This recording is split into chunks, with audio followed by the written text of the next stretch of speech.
मी कोणाला कमी लेखत नव्हती. आय थिंक सगळे धुरंधरच होते. टार्गेट तर मला सर्वांनीच सुरुवातीला ट्राय केला, पण मी जसं जसं सर्वांबरोबर बोलत गेली सगळे एकदम चांगले झाले. पण माहित नाही किती आरडाओरडा होईल, कारण मला तर फक्त असं छोटं छोटं पेट्रोल फेकायचंय बस. बिग बॉस मराठी सीझन 6च्या तिसऱ्या आठवड्यात सोनाली घराबाहेर पडली.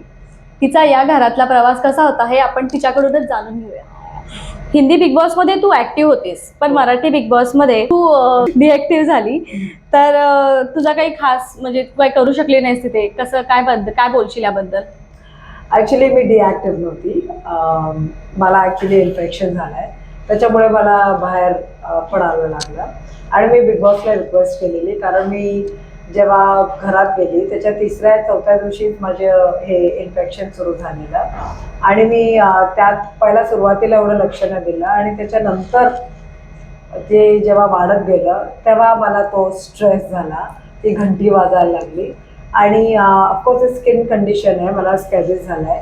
आणि मी डॉक्टर तिथे ट्रीटमेंट घेत होती, पण त्याचा काही फायदा होत नव्हता. त्यामुळे मला बाहेर यावं लागलं ट्रीटमेंटसाठी. आणि म्हणून ते गेमवर कुठे ना कुठे त्याचा इफेक्ट आला आहे. तुझ्या बिग बॉसच्या घरामधला प्रवास कसा होता सांगशील?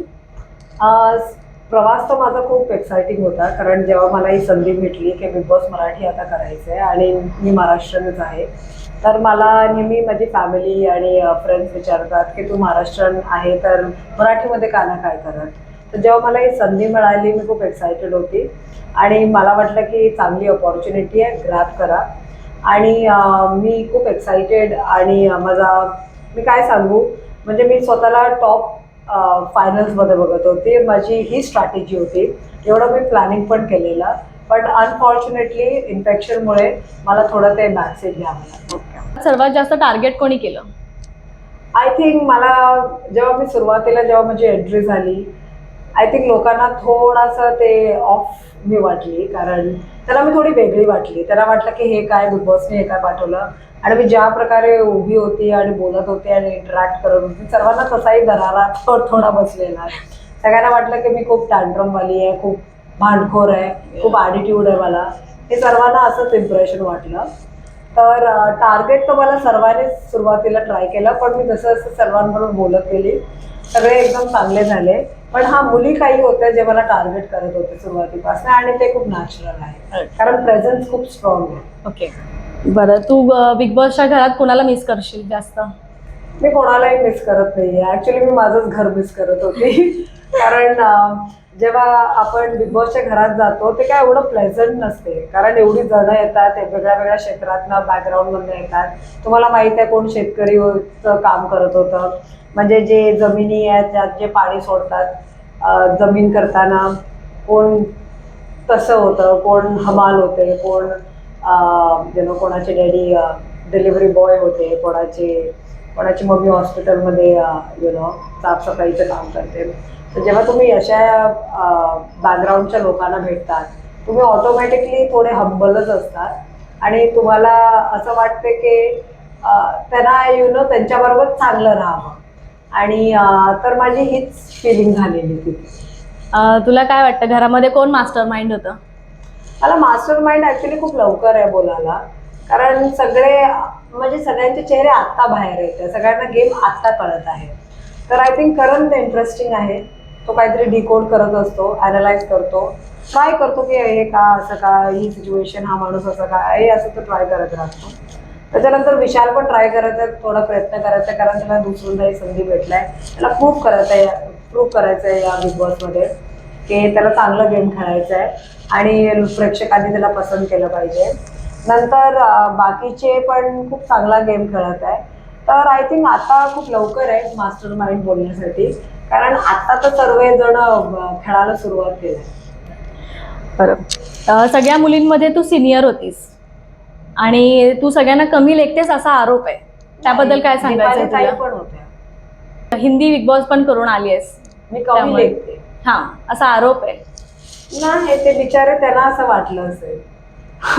मी सांगितलं ना की ते ऍक्च्युली जेव्हा तुमची प्रेझन्स एवढी स्ट्रॉंग असल्यावर ती ऑटोमॅटिकली इन्सिक्युरिटी येते. आणि माझा जो ॲटिट्यूड आहे, जो ऑरा आहे, तो थोडा तसा वाटतो. पण मी कोणाला कमी लेखत नव्हती. आय थिंक सगळे धुरंधरच होते. अच्छा. जेवढा त्यांचा आवाज होता आणि जेवढा त्यांचा गेम होता आणि जेवढे ते प्लॅनिंग आणि प्लॉटिंग करत होते त्यांच्यापेक्षा तर मी कमीच होती. इव्हन तो मला एवढा एक्सपिरियन्स होता तरी मी एवढं गेम मध्ये नव्हती आणि एवढा विचार नाही केला हर गोष्टीचा. पण त्यांचा जो ऍक्च्युली ते माहिती आहे त्यांना कुठे वाटते मी कमी लेखत होती, कारण ते खूप प्रेडिक्टेबल होते माझ्यासाठी. मला एक्झॅक्टली माहित होतं ते कुठे काय बोलणार, कसं बोलणार, कुठे नॉमिनेट करणार, कुठल्या गोष्टीवर ते ट्रिगर होणार. माझ्यासाठी त्यांचा गेम खूप इझी होता. घरामध्ये अजिबात कोणाचीच वाईब अशी तुला आवडली नाही? नाही, सर्व खूप चांगले होते. मला असं कोणाबरोबर झालं नाही की त्याची वाईब चांगली नाही आहे, की तो नेगेटिव्ह आहे, की ती नेगेटिव्ह आहे, असं मला कुठेच नाही वाटलं. ओके. जर घरात पुन्हा जायची तुला संधी मिळाली तर तू स्वतःमध्ये आणि खेळामध्ये काय बदल करशील? आय थिंक पहिला तर मी ट्रीटमेंट घेईन प्रॉपर, कारण हे सगळ्या गोष्टीसाठी तुम्ही मेंटली, फिजिकली आणि इमोशनली फिट पाहिजे. कारण तिथे खूप साऱ्या गोष्टी आहे जे तुमच्या हिशोबाने चालत नाही. ते खूप टॉर्चर असतो आतमध्ये. तिथे माहिती आहे गार्डन एरिया असून सुद्धा तो ओपन एअर नाही आहे, तिथे प्रॉपर व्हेंटिलेशन नाही आहे. खूप AC चालतो, may be because of the camera त्यांचा AC एवढा हाय असतो. नंतर जेवणाचं खूप लफडे असतात, जेवण खूप कमी भेटते. मला तर तसंही जेवणाचा एवढा प्रॉब्लेम झालेला.